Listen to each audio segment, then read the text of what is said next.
La mitochondrie est constituée d'une membrane externe, d'une membrane interne, de l'espace intermembranaire et d'une matrice. C'est dans cette dernière qu'ont lieu les réactions du cycle de Krebs, aussi appelé cycle de l'acide citrique. Dans la membrane interne, on trouve des chaînes de transport d'électrons composées de protéines couplées à des groupements prosthétiques, de même que d'un lipide nommé ubiquinone. Les molécules de NADH et de FADH2 se trouvant dans la matrice de la mitochondrie véhiculent des ions hydrogène et des électrons à cette chaîne de transport. Lorsque le NADH s'approche de la chaîne, il cède ses électrons au premier transporteur qui les transfère à l'ubiquinone. Des protons sont alors pompés depuis la matrice vers l'espace intermembranaire. L'ubiquinone transporte les électrons jusqu'au troisième complexe protéinique. En cédant les électrons au cytochrome C, le troisième complexe protéinique fait également passer des protons de la matrice vers l'espace intermembranaire.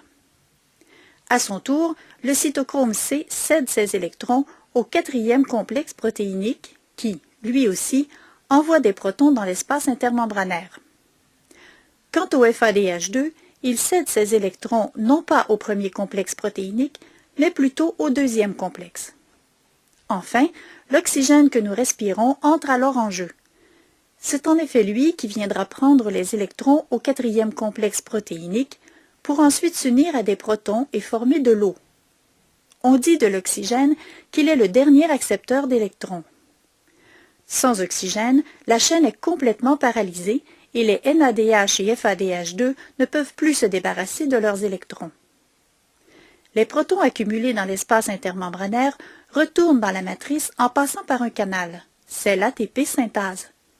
Il s'agit en fait d'une enzyme capable, grâce à la force protomotrice, d'assembler un phosphate inorganique à une molécule d'ADP, créant ainsi une molécule d'ATP.